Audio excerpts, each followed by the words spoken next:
Bismillahirrahmanirrahim. Alhamdulillah wassalatu wassalamu ala Rasulillah Muhammad bin Abdullah wa ala alihi wa sahbihi wa mawala. Subhanaka la ilma lana illa ma 'allamtana innaka antal alimul hakim wa la hawla wa la quwwata illa billahil 'aliyyil 'azim. Amma ba'du. Jamaah Majlis Ta'lim Al-I'tiraf yang dimuliakan oleh Allah Subhanahu wa taala. Alhamdulillah malam Kamis ini Allah Subhanahu wa taala masih memberikan kesehatan, kesempatan, kekuatan iman sehingganya kita bisa memakmurkan waktu antara maghrib dan isya ini dalam kajian kitab Risalatul Jami'ah karangan Al-Habib Ahmad bin Zain Al-Habsyi yang harapan kita mudah-mudahan kita mendapatkan ilmu yang bermanfaat. Amin ya rabbal alamin. Salawatullah dan salamnya kita haturkan kehadiran junjungan kita Nabi besar Muhammad sallallahu alaihi wasallam dan kepada keluarganya, ahli baitnya, semua pengikutnya, dan mudah-mudahan kita semua tetap diistiqamahkan oleh Allah Subhanahu wa taala untuk menjaga dan melestarikan sunnah-sunnah Rasulullah sallallahu alaihi wasallam. Amin ya rabbal alamin.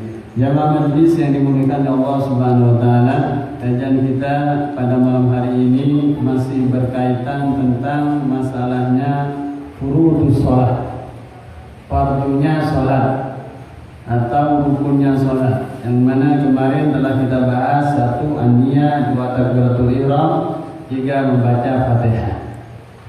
Kemudian malam ini meneruskan rukun salat yang keempat, yaitu yang disebutkan di kitab ini, maksudnya summa ruku', kemudian berruku'. Jadi di antara rukunnya salat adalah ruku'. Bagaimana ruku'nya? Wa yajibu an yanhaniya bihaitsu tanalu rahatahu rukbatayhi.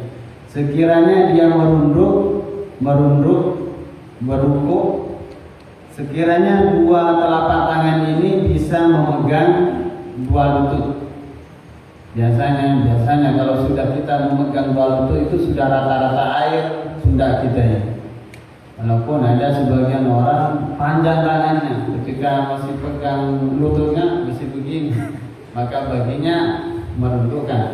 Kebiasaan kalau sudah orang itu mau pegang kedua lutut itu sudah lurus pundak kita.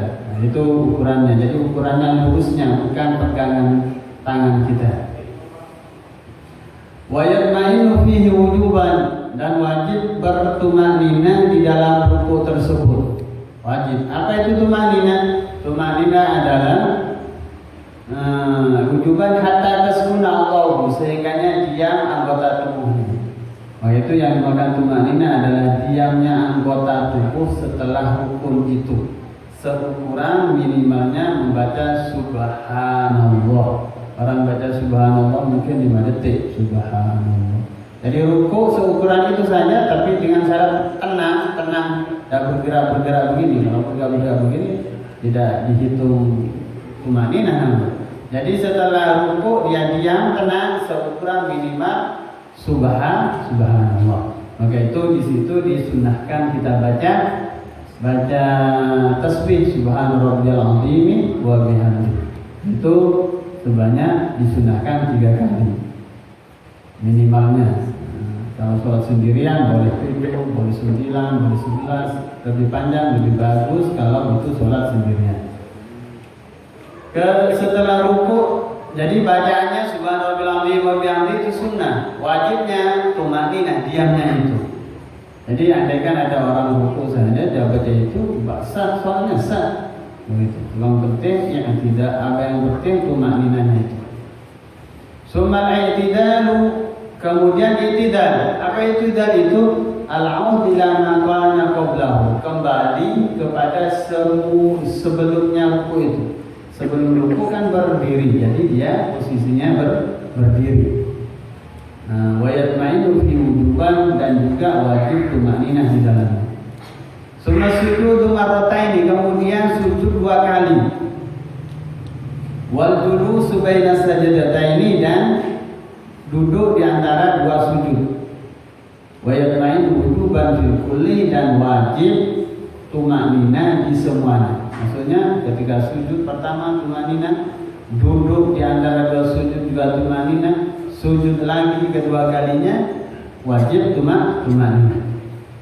Wa yaf'alu baqiya rakaat kadzalik, dan lakukanlah sisa rakaat kedua, ketiga, keempat sampai rakaat itu yang seperti itu. Jadi itulah yang termasuk rukunnya sholat. Pada suatu ketika Nabi Muhammad SAW masuk masjid. Kemudian ada seseorang masuk masjid juga, dia sholat. Setelah sholat datang Rasulullah Sallallahu Alaihi Wasallam. Dia panggil salam pada Nabi dan Nabi jawab salamnya. Tapi setelah itu Nabi bilang, irji' fa anta lam tusalli. Kembali kamu ke tempat sholatnya itu, sesungguhnya kamu belum sholat. Akhirnya dia mundur dari Nabi, sholat lagi. Setelah balik lagi ke Nabi. Kata Nabi, irji' fa anta lam tusalli, pulang lagi. Kembali kamu ke sana, sesungguhnya kamu belum sholat. Akhirnya 3 kali itu diberlakukan begitu sama Rasulullah.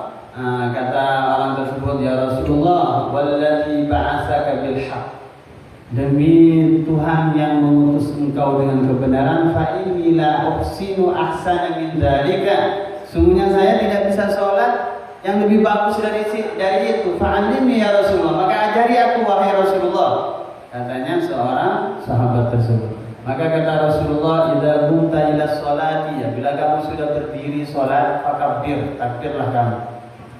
Summa qra' ma tayassara minal Qur'an, kemudian bacalah sedikit yang kamu bisa dari Al-Qur'an tersebut. Summa raka', kemudian rukuklah hatta tatma'inna raki'an, sehingga kamu ini sempurna ruku'. Summa ta'til hatta ta'tadila qa'iman, kemudian kamu i'tidal sehingga kamu sempurna i'tidalnya.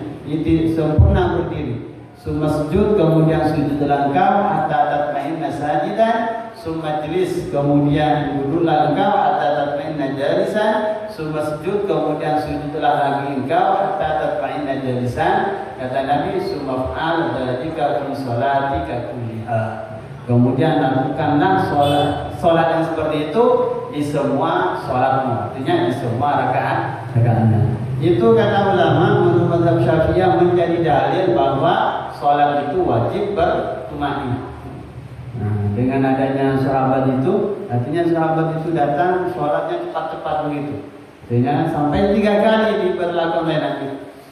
Mundur kamu, maksudnya kamu belum sholat lagi, cepat lagi. Akhirnya Rasulullah menegaskan, sumarka rukulah kamu hatta tatma'inna raki'an. Jadi sehingganya benar-benar tuma'innah. Ulama fikih bahas apa itu tuma'innah, yaitu diamnya badan setelah hukum itu seukuran minimal baca subhanallah. Saya kata Imam Ahmad di sini, Habib Ahmad, wa tasyahudul awwal wa wudu sunnatun. Tasyahud awal dan duduknya itu adalah sunnah. Apa itu tasyahudul awal? Tasyahudul awal itu kalau sholat yang 3 rakaat, kan setiap 2 rakaat itu ada duduk. Itu hukumnya sunnah. Apa itu sunnah? Kalau kita tinggalkan sah sholat kita, tapi kita tidak mendapatkan fadilah sholat itu, kesempurnaan sholat itu. Tapi kalau kita lakukan yang mendapatkan pahala, artinya kesempurnaan sholat kita dapatkan. Jadi kalau kita lupa tasyahud, sah sholat kita. Namun kalau kita ingat sebelum salam bahwa meninggalkan tasyahud, maka disunahkan sujud sahwi. Kecuali kalau kita posisi jadi makmum. Kalau imam bertasyahudul awal, wajib kita bertasyahudul awal. Tidak boleh kita berbeda, sebab syaratnya jadi makmum alla yatakhallaf ma'imami fi sunnatin fahishatin. Syaratnya menjadi makmum hendaknya dia tidak membedai imam ketika imam melakukan atau meninggalkan sunnah sholat yang fahisyah, yang kentara kesunatan tersebut. Artinya kalau itu imam lakukan, makmum tidak lakukan, itu kentara bedanya. Itu namanya sunnah fahisyah. Jika makmum itu melakukan, imam melakukan, maka wajib melakukan. Jika imam itu meninggalkan, maka wajib meninggalkan. Contohnya sujud tilawah ya. Sujud tilawah, apa itu sujud tilawah? Sujud yang disunahkan ketika mendengar atau membaca ayat sajadah. Imam baca ayat sajadah, wasjud waqtarib. Sujud imam, makmum wajib sujud. Atau sebaliknya, wasjud waqtarib kata imam. Imam tidak sujud tilawah, maka makmum walaupun pendengarnya belakang tidak boleh sujud. Nah, jadi sekali lagi tasyahudul awal memang sunnah, tetapi bagi makmum kalau dia bermakmum wajib mengikuti imam. Artinya apa? Ketika imam tasyahudul awal maka wajib makmum itu tasyahudul awal. Kecuali kata ulama, kecuali kalau dia lupa. Kadang kita kan lupa bermakmum. Imam tasyahudul awal dulu kita terutama ini yang tidak pas di belakang imam kan, di pinggir sana, naik ke atas. Maksudnya naik ke atas, Pak, langsung ke rakaat yang ketiga. Nah, lupa kita. Maka kata ulama itu tidak boleh kembali. Kalau lupa, kenapa? Karena dia sudah kalau dia lupa maka wajib kembali. Lupa maka dia wajib kembali. Imam masih tasyahud awal, maka harus duduk wajib. Kalau tidak duduk maka batal sholatnya. Namanya membedai imam. Tetapi kalau dia berdirinya sengaja, ini tasyahud awal, capek saya duduk sombong. Dia langsung berdiri ke rakaat ketiga, berdiri. Tahu memang dia posisi sekarang ini kerjanya tasyahud awal, tapi dia rela sengaja meninggalkan, maka itu tidak boleh. Malah tidak boleh balik. Kenapa? Karena dia sudah sengaja melakukan kewajiban, tidak boleh kembali ke sunnah. Nah, maka kalau dia kembali maka batal sholatnya. Contohnya tasyahud awal, saya tidak mau tasyahud awal. Naik langsung. Lihat kanan kiri tasyahud awal. Kok saya ini tidak enak. Dalam hatinya duduk lagi kembali, tidak, batal sholatnya. Kenapa? Karena dia sudah istilahnya talabbusu bil fardhi. Sudah istilahnya dalam kitab itu sudah melakukan barang yang wajib, tidak boleh kembali kepada yang sunnah. Kapan itu tempatnya? Apabila sengaja. Tetapi kalau lupa langsung tasyahud awal, dalam hatinya begitu, maka wajib kembali. Barang sebaliknya kalau tidak kembali dia batal karena dia tidak mengikuti imam. Jadi di sini diterangkan bahwa tasyahudul awal dan duduk tasyahudul awal adalah sunnah. Wa tasyahudul akhir, tasyahudul akhir, tasyahud yang terakhir, wal julusu fi, dan duduk di dalamnya itu fardhu wajib.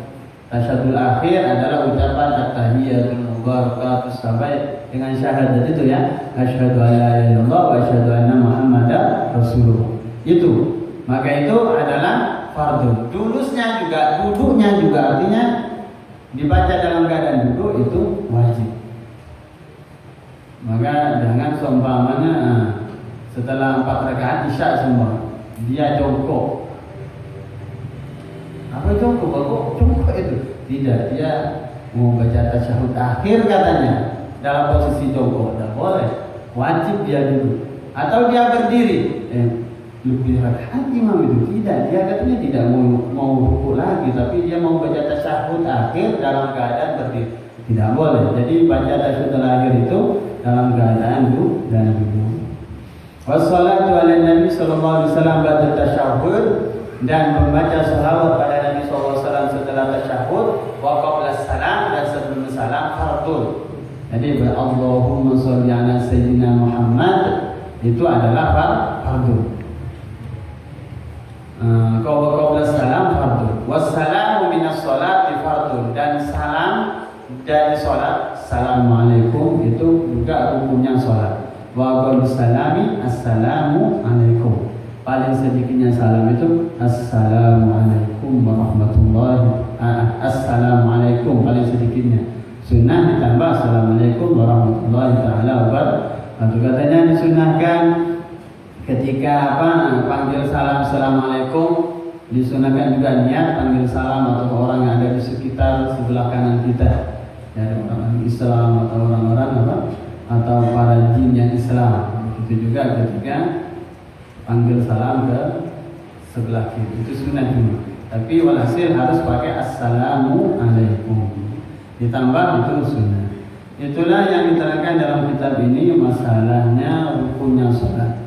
Wa aqallu tasyahhudil wajibi. Sekarang masuk pada paling sedikitnya tasyahud. Kan tasyahud awal itu sunnah, tasyahudul akhir itu wajib. Apa bacaan tasyahud itu? Ini paling banyaknya, paling sedikitnya tasyahud adalah at-tahiyatu lillah. Salamun alaika ayyuhan nabiy wa rahmatullahi wa barakatuh.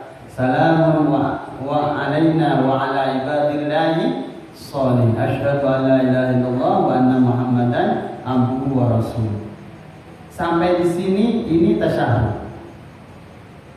Jadi kalau ditambah at-tahiyatul mubarakatus sholawat itu al-mubarakatus itu sunnah. Paling sedikitnya at-tahiyatu lillah. Diterangkan dalam sebuah hadis bahwa ini adalah ketika tasyahud ini adalah salamnya Allah Subhanahu wa taala ketika diucapkan oleh Allah Subhanahu wa taala ketika dalam peristiwa Mi'raj. Jadi salamun alaika ayyuhan nabiy wa rahmatullahi wa barakatuh kata Allah. Ketika Rasulullah SAW sudah berada di Sidratul Muntaha. Pada waktu itu Rasulullah menjawab, salamun alaina wa ala ibadillahis sholihin. Keselamatan bagi kami dan bagi hamba-hamba Allah yang saleh. Maka itu kata ulama, sebaiknya ketika kita berada di tasyahud ini, kekhusyuan kita ditambah. Bagaimana ini kalimat yang kita ucapkan adalah kalimat dari Allah dan kalimat jawaban dari Nabi. Assalamualaikum ayyuhan nabiy wa rahmatullahi ta'ala wa barakatuh. Dijawab oleh Allah dan Nabi, salamun alaina wa ala ibadillahi sholihin. Makna dari makna ini juga kata ulama bahwa ketika Rasulullah SAW pada waktu yang mulia tersebut, tempat yang begitu hibah, berwibawa pada waktu itu, ketika Rasulullah mendapatkan salam dari Allah, Rasulullah memberikan salam juga, mendoakan keselamatan itu juga. Rasulullah tidak bilang assalamu alayya pada saya, tapi tidak alaina. Ini menunjukkan bahwa Rasulullah ingat kepada umatnya. Terus wa ala ibadillahi sholihin, dia sebutkan lebih khusus kepada hamba-hamba Allah yang saleh. Jadi kata ulama, siapa yang ingin mendapatkan doanya Nabi Muhammad SAW pada waktu ketika dia dipanggil Allah Mi'raj itu, maka bersifatnya soleh. Maka bersifatlah soleh. Semua orang soleh maka tercakup pada doa Nabi Muhammad SAW pada waktu itu. Siapapun itu, baik di zamannya Nabi atau di zaman setelah Nabi Muhammad SAW. Mudah-mudahan kita dijadikan Allah Subhanahu Wa Taala orang soleh, paling tidak muhibbus sholihin, ya, cinta kepada orang soleh. Tayyib aqulu sholati ala Nabi sallallahu alaihi wasallam, paling sedikitnya salawat pada Nabi sallallahu alaihi wasallam, Allahumma shalli ala Muhammad, paling sedikitnya Allahumma shalli ala Muhammad, itu paling sedikitnya. Wa yang bagi dan sepantasnya ayat yang mendatangkan disunani dengan sunnah-sunnah, jami'ah semuanya sunnah, wajah kasiratun jiddan, dan sunnah itu sangat banyak. Kata Imam Haddad, sebaiknya kalau kita sholat itu, kata Imam Ahmad bin Zain al-Habsyi, sebaiknya kalau kita sholat itu mendatangkan sunnah. Ada sunnah sebelum sholat. Apa itu? Ada iqamah. Itu sunnah sebelum sholat. Ada sunnah waktu sholat. Juga sebelum sholat siwak sombong gitu. Ada di dalam sunnah, di dalam sholat itu sunnah. Seperti mengangkat tangan, kan? Itu sunnah. Seperti baca tasbih ketika ruku, ketika sujud, itu sunnah. Sebenarnya kita jangan lupakan sunnah-sunnah begitu. Begitu juga ada sunnah setelah sholat. Baca wirid dulu, jangan langsung berdiri, berdoa dulu, jangan langsung berdiri. Nah itu kita mungkin banyak kita dapatkan dari buku-buku lain tentang sunnah-sunnah salat tersebut. Bismillahirrahmanirrahim. Lanjutannya, wayang bagi dan sepantasnya al-i'tina, memperhatikan ikhlas dan ikhlas. Kata Imam Ahmad bin Zain al-Habsyi, sebaiknya kalau kita ini bukan cuma memperhatikan rukun yang kita terangkan tadi itu juga, tetapi memperhatikan ikhlas dan ikhlas ketika melakukan sholat. Apa itu ikhlas? Bahwa al-amalu lillah, yaitu melakukan pekerjaan lillahi karena Allah wahdahu sendiri sisinya Allah. Yang bagi juga sebenarnya al-hudur ketika sholat. Apa itu hudur? Ayya'lama bima yaqulu wa yaf'al. Dia tahu apa yang dia ucapkan dan dia kerjakan. Paling tidak begitu. Apa itu hudur? Tahu dan bahwa sekarang saya baca Fatihah itu termasuk pekerjaannya sholat. Tahu bahwa ruku ini termasuk pekerjaan sholat. Paling tidak begitu. Sebab kadang kita ini dari sholat menghayal kadang. Tahu-tahu sudah ruku, apalagi jadi makmum, apalagi jadi makmum, ikut-ikut saja. Maka itu katanya ada cerita. Ada makmum imam lupa. Setelah salam, assalamualaikum, tanya sama makmum, kayaknya saya ini duhur itu 3 atau 4, lupa saya bilang. Kata si makmum lainnya itu, tidak tahu juga, lupa saya. Ada yang masbuk 1 rakaat itu setelah salam, dia bilang sama imam, Pak Imam tadi itu 3 rakaat itu.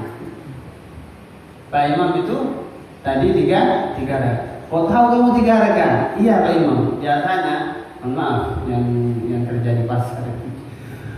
Biasanya saya kalau setelah jangan tunggu sholat sama Pak Imam ini duhur, dari saya jadi takbir Allahu Akbar, yang saya pikir itu adalah pembeli saya. Siapa yang bayar, siapa yang tidak.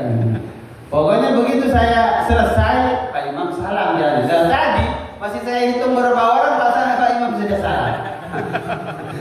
Ini menunjukkan apa? Di dalam sholat ini bahwa kita ini tidak khusyuk. Dan ini memang kenyataan bagi kita semua ini. Kadang kunci motor kita hilang ketika waktu sholat. Ingat, dompet ditaruh di mana? Ketika waktu sholat datang. Nah itu. Nah, apalagi zaman sekarang sibuk banyak. Sebaiknya hudur. Juga sebaiknya khusyuk. Apa itu khusyuk? Sukunul a'dha wa hudurul qalbi. Diamnya anggota badan dan apa? Dan diamnya hati. Hati itu diam, tenang. Juga itu anggota. Biasanya kalau sudah hati tenang itu, anggota tubuh juga tenang. Seperti Nabi pernah tegur sahabatnya waktu sholat pegang-pegang jenggotnya begini. Kata Nabi, "Lau sakana hadzal qalbu la sakanat hadzal a'dha." Andaikan hati orang itu tenang, maka pasti tangannya tenang juga. Sholat begini-begini, berarti hatinya juga tidak tenang gitu. Jadi khusyuk kan? Nah, maka itu dalam sebuah hadis, kalau kita sholat katanya menoleh kepada selain tempat sholat. Allahu Akbar, menoleh. Maka ketika tolehan pertama Allah bilang, ya abdi a'radta an man huwa khairun minni. Wahai hambaku, engkau ini telah berpaling dari sesuatu yang lebih bagus dariku. Dia bertanya begitu Allah. Kalau Allah menoleh kedua kalinya, diulangi juga Allah Subhanahu wa taala. Baru mengulangi ketiga kali, Allah Subhanahu wa taala berpaling darinya. Artinya sudah tidak dilayani lagi dia. Anggap kalau menghadap secara zahir. Begitu perlu juga kita ini Allah tubuh kita ini diam juga, begitu hati. Tapi biasanya kalau sudah hati ini diam, tenang, anggota tubuh juga tenang. Walaupun secara fikih tidak batal, ada bunyi motor semua kita gitu. Batal tidak, yang penting dada kita tetap ke kiblat. Kalau menurut fikih sah, sholatnya sah, tetapi makruh begitu. Juga wa tadabburil qiraati dan bertadabbur, menghayal maknanya, wa tafahum dan memahaminya. Mohon maaf ya, kita ini sudah umur 20 tahun, artinya sholat sudah 5 tahun. Maknanya sholat tidak semua kita tahu ini bagaimana. Padahal cuma Fatihah, ruku, subhanallah, wa bihamdi, tahiyat, at-tahiyatul mubarakatuh. Kita sudah 5 tahun sholat. Kita sudah ada 10 tahun. Dan ketika ditanya apa artinya? Iya karena butuh. Tidak tahu kita. Nah ini koreksian bagi kita ini. Padahal kita, maaf, kalau kita ingin tahu komputer program itu pakai bahasa Inggris, sehari saja kita atau seminggu tahu semua itu artinya. Save apa itu kan bahasa Inggris. Kenapa kita tahu?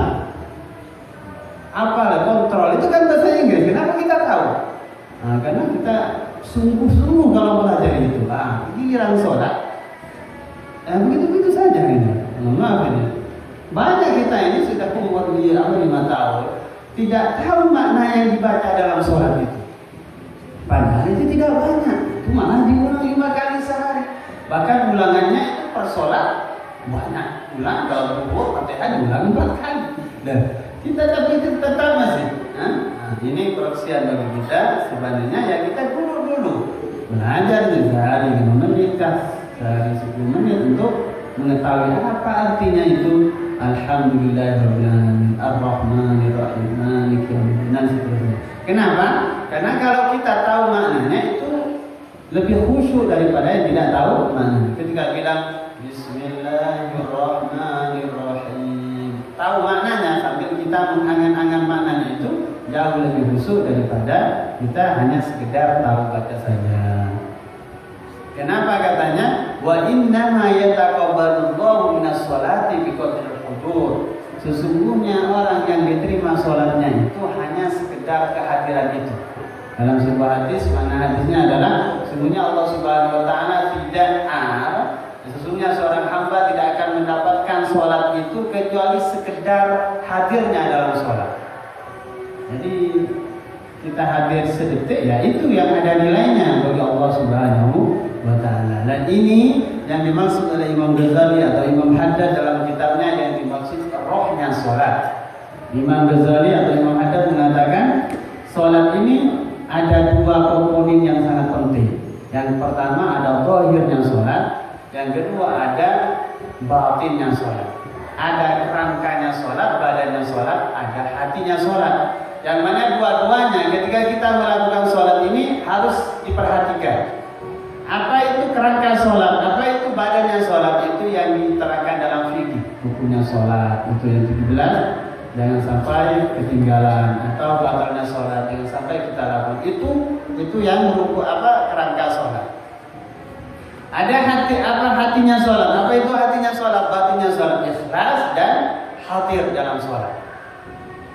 Dua-duanya ketika kita mau sholat, zahirnya sholat, isinya sholat juga kita harus perhatikan. Malah Imam Ghazali bilang, siapa yang hanya perhatian sholat zahirnya saja, Fatihahnya bagus, rukunya bagus, auratnya sudah bagus, tetapi batinnya dia lalaikan, tidak ikhlas sama Allah, riya, atau dia tidak khusyuk dalam sholatnya, maka dia diibaratkan seorang hamba yang lemah memberikan hadiah kepada majikannya atau kepada atasannya, yang mana hadiah tersebut dibungkus dalam peti yang bagus. Hadiah tersebut berbentuk binatang, yang mana binatang tersebut gemuk, besar, tidak ada cacatnya, tapi sudah tidak ada nyawanya. Kalau kita cuma perhatikan zahir, batinnya kita lalaikan. Sebaliknya kalau cuma batin kita perhatikan, ikhlas sudah biasa, fudur dalam sholat, tapi zahirnya sholat kita lalaikan, rukunnya tidak benar, Fatihahnya tidak benar, pokoknya rukun sholat salah satunya kita lalaikan. Ibaratnya kata Imam Ghazali, seseorang hamba kecil, rakyat kecil menghadiahkan seekor hewan yang dalam peti tersebut, hidup hewannya tersebut, tetapi dalam keadaan cacat, tidak ada kakinya, tidak ada telinganya, atau buta dan sebagainya. Dan kata Imam Ghazali, andaikan 2 hadiah ini dibuka oleh raja di hadapannya, apakah membuat bahagia raja dengan hadiah tersebut? Tentunya tidak. Mungkin kalau kita marah kan, bupati diberi hadiah dulu, ya kan marah. Siapa ini rakyatku yang menghina saya? Dikira saya tidak mempunyai kambing, dihadiahkan kambing saya sudah jadi bakat, gitu. Atau yang satunya, dikira saya tidak bisa mampu beli kambing, dihadiahkan kambing itu dalam keadaan cacat semua. Begitu, kurang lebihnya begitu kata Imam Ghazali. Ketika kita melakukan sholat, salah satunya kita lalaikan. Jadi dua-duanya, maka itu kita harus lakukan. Yaitu mudah-mudahan ya dengan pelajaran ini saya juga Anda semuanya ini koreksi pada sholat kita. Mudah-mudahan bukan cuma zahir saja, tetapi hatinya sholat kita juga tingkatkan. Atau sebaliknya, mulai kemarin kita hatinya saja, tapi dohirnya sholat kita lalaikan. Mudah-mudahan kita ada peningkatan sholat sekarang kita lebih baik daripada yang kemarin. Amin ya rabbal alamin. Mungkin sampai di sini saja kita malam hari ini. Sebelum kita tutup, ada yang mau ditanyakan. Sujud tilawah adalah sujud yang disunahkan ketika kita membaca atau mendengar, baik di dalam sholat atau di luar sholat. Itu kita disunahkan sujud. Khusus dalam sholat tidak boleh sujud kecuali seorang imam, dia baca sendiri dan dia sujud. Artinya kalau kita sholat berjamaah, di samping kita ada orang bertadarus baca surat sajadah, kita dalam sholat tidak boleh kita sujud. Mendengar ayat sajadah itu di luar kita ya. Nah, tetapi bagi yang sholat, maka ketika imam baca, imamnya saja yang baca, dan imam bersujud, makmum juga bersujud. Sekarang bagaimana kalau itu biasanya ayat sajadah di pertengahan surat? Bagaimana itu kalau di perakhiran seperti surat Al-Alaq? Iqra itu kan terakhir, wasjud waqtarib, kita sujud. Nah, sujud tilawah adalah sujud yang disunahkan di akhir di ayat sajadah itu, langsung sujud, dan itu satu kali, dan itu cuma sujud, artinya dia harus naik lagi ke atas. Walaupun di akhir ayat dia harus naik ke atas. Prakteknya dari guru-guru kami itu, kalau jatuh di akhir ayat itu biasanya ditambah surat lain. Jadi wasjud waqtarib, sujud, naik lagi. Kan sudah selesai tadi, ditambah surat pendek kan, sudah mengulang Allah baru sujud kan. Tapi andaikan tidak ditambah tidak apa-apa. Maksudnya sujud, berdiri lagi, kemudian ruku. Begitu tidak apa-apa. Tetapi al-amal menurut saya yang saksikan dari guru-guru kami, dan mereka tentunya saksikan dari guru-gurunya, begitu. Jadi yang di akhir surat itu wasjud waqtarib, dia sujud, naik lagi, dan dia tambah surat pendek lagi, sehingganya tidak kesan bagaimana begitu kan, kosong atau bagaimana begitu. Tapi andaikan dia berdiri langsung sujud tidak apa-apa, begitu. Begitu Ustaz. Terima kasih. Kan ini kalau sholat ya, nanti ada perbedaan mazhab. Contohnya yang jadi imam Malik, mazhab Malikiyah, yang tidak mewajibkan Bismillahirrahmanirrahim. Imam Malik atau Imam Ahmad yang tidak mewajibkan Bismillah. Saya lupa ya, Malik tidak mewajibkan Bismillahirrahmanirrahim. Dia jadi imam. Padahal mazhab kita Syafi'iyah, mazhab Syafi'iyah ini kita adalah wajib membaca Bismillah, wajib membaca Bismillah. Dan di antara menurut kita mazhab Syafi'iyah ini, syaratnya menjadi makmum hendaknya tidak tahu batalnya imam.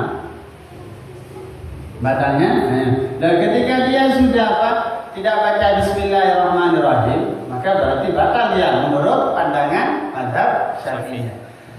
Bagaimana itu? Menurut kaul Syafi'iyah yang mu'tamad memang batal. Hatta dia baca Bismillah. Walaupun dia baca Bismillah, kenapa? Karena dia menganggap Bismillah itu sunnah, bukan wajib. Maka ada perbedaan di antara kita. Itu kaul yang mu'tamad. Tetapi ada kaul dhaif indana menurut Syafi'iyah ini, yang penting makmum itu sah menurut mazhabnya. Makmum itu imam tersebut sah menurut mazhabnya, tidak apa-apa. Yang tidak boleh itu ketika imam melakukan suatu yang sesuatu perkara yang mana menurut i'tiqadnya imam, mazhabnya imam dan mazhabnya makmum itu ittifaq batal. Itu yang tidak ada tawaran. Contohnya baca Bismillah, baca Bismillah dari pertama sampai terakhir menurut mazhab siapapun wajib. Ada imam, itu Imam Ahmad semuanya dari imam, ada Imam Malik dari imam, yang makmumnya Imam Syafi'i namanya. Allahu Akbar. Langsung baca Bismillahirrahmanirrahim. Inna a'tainakal kautsar fasholli lirabbika wanhar. Tidak baca Fatihah. Tidak baca Fatihah. Maka itu batal makmum itu. Jangan ikuti imam tersebut, harus niat mufaroqah pada itu. Kenapa? Karena dia melakukan sesuatu yang mana perkara itu tidak ada khilaf, baik menurut mazhab dia batal atau juga menurut mazhabnya makmum batal. Adapun kalau perselisihan itu seperti Fatihah, menurut Malikiyah sah, menurut Syafi'iyah tapi tidak sah. Nah, muktamadnya batal. Tetapi ada kaul yang bilang tidak sah selagi makmum tetap melakukan apa yang diharap dalam sholat itu, maka sah. Betul jawabannya. Jadi masalah apa ini tadi? Sama juga masalah niat. Masalah niat. Bagi seumpamanya suatu apa? Tapi kalau masalah niat itu sepakat semuanya mazhab itu yang paling itu wajib niat. Kalau ada orang yang tidak yang tidak niat, maka itu tidak sah. Tidak sah. Ketahuilah bahwa niat itu bukan apa? Bukan ucapan hati. Jadi ketika dia sudah berdiri, biasanya semua orang itu ingin melakukan sholat. Cuma bedanya ada yang diucapkan, ada yang tidak. Ustaz, saya tidak tahu itu apa berniat. Nah, bagi makmum ketika melihat imam yang seperti itu pertama kali husnudzon. Tidak itu niat. Begitu. Apapun yang dilakukan imam, terus secara zahirnya kita tidak, secara batinnya kita tidak tahu, maka kita husnudzon saja. Contohnya seumpamanya, kalau kita ikuti mazhab yang muktamad, imam itu tidak baca bismillah tadi. Tapi kita cuma tidak mendengar baca bismillah, kan tidak mendengar. Bukan dia tidak, kita husnudzon ya. Mungkin dia tidak dikeraskan. Contohnya husnudzon, mungkin dia tidak. Apalagi niat masalah hati. Jadi kita husnudzon saja. Nah itu tidak bahasa niat. Sudah husnudzon saja. Nah itu seperti kemarin kita bahas kan. Sebaiknya kalau kita ini jadi imam lihat makmum, ya kan? Mereka itu rata-rata apa misalnya, kita ikuti sama mereka saja. Yang penting kan yang tidak batal. Sehingganya persaudaraan kita ini bagus terjalin begitu. Tidak kan sekarang ini kadang ya, kalau masjid si A ini begini, kalau masjid si B begini kan. Nah, sehingganya kadang nampak di suatu masjid ada perpecahan kita. Padahal imam kita mazhab yang 4 itu pernah Imam Syafi'i ini sholat di Imam Abu Hanifah, di masyarakatnya Imam Abu Hanifah. Subuh pada waktu itu Imam Syafi'i tidak baca qunut. Sehingganya muridnya yang ngikuti itu tanya, apakah berubah ijtihad Anda? Begitu? Tidak berubah. Ijtihad itu tetap sunnah ketika subuh itu qunut, tetapi saya sekarang berada di masyarakat yang tidak mensunahkan qunut. Kan bagus kalau begitu kan. Nah, kita ini yang malah pengikut kitanya ini yang pengikutnya malah mengklaim dan sebagainya gitu. Jadi sekali lagi kalau kita lihat itu imam tidak seperti apa yang kita, artinya bisa dikemungkinan kita husnudzon saja, tidak usah dipotret, husnudzon saja begitu. Walaupun afdolnya itu kita bisa terjadikan kalau kita itu naik mobil perjalanan singgah ke masjid, langsung kita bermakmum tanpa tahu siapa saja imam itu apa sama, husnudzon saja gitu. Dan sebaiknya kalau kita jadi imam kan seperti tadi, dilihat siapa ini. Kalau Syafi'iyah ya baca bismillah lah. Apa sih menurut saya mazhab Maliki seumpamanya sunnah kan, dapat pahala kita, bukan diharamkan ya. Nah, kan bagus kalau begitu. Atau sebaliknya begitu, ketika kita mazhab Syafi'iyah jadi imam di kalangan Hanafiyah yang tidak mensunahkan qunut, ya tidak usah qunut agar tidak jadi fitnah dan sebagainya. Begitu. Berjamaah di antaranya caranya berjamaah hendaknya ayyatawafaqu sholatuhuma. hendaknya aturan sholatnya ini antara imam dan makmum sama. Aturan sholatnya sama. Adapun keadaan sholatnya tidak masalah. Saya sekarang mengqadha zuhur, seumpama. Ustaz masih sholat itu isya itu. Makmum orang yang baru datang ngira sholat isya kan nanti waktu isya. Padahal saya mengqadha zuhur, bermakmum itu tidak apa-apa. Kenapa? Karena aturan sholatnya sama. Atau sebaliknya kita tahu atau sengaja atau apalagi kita tidak tahu ini kita anggap sholat fardu zaman kita bermakmum, tapi ternyata dia sholat sunnah, tidak apa-apa, sah sholatnya tetap. Yang tidak boleh itu ketika aturan sholatnya kita tidak sama. Contohnya imam sholat jenazah, kita mau sholat zuhur tuh. Nah ini tidak ketemu itu. Nah, tidak boleh yang begitu. Atau kalau kita tahu itu cara sholat gerhana. Cara sholat gerhana kan ada 3 macam. Di antara macam tersebut cara sholat gerhana, setiap berdiri ada 2 Fatihah, ada 2 ruku. Jadi Allahu Akbar, baca Fatihah, baca surat, ruku. Dan itu sami Allahu liman hamid, baca Fatihah lagi. Ada caranya begitu. Ruku lagi, baru iktidal, baru lagi sujud. Lah, orang sekarang gerhana bulan atau gerhana matahari sholat dengan cara begitu. Kemudian kita menjadi makmum sholat fardu, tidak sah kita. Kenapa? Karena aturan sholatnya. Jadi anunya cuma aturan sholatnya, ada niat atau sholat itu sendiri tidak menjadi pengaruh. Sunnah di depan, di belakangnya itu adalah fardu, sholatnya sah tetap. Pertanyaan satu itu yaitu bagaimana posisi duduk di tasyahudul awal dan tasyahudul akhir. Ketahuilah bahwa duduk di tasyahudul awal sunnah, tapi duduk di tasyahudul akhir itu wajib.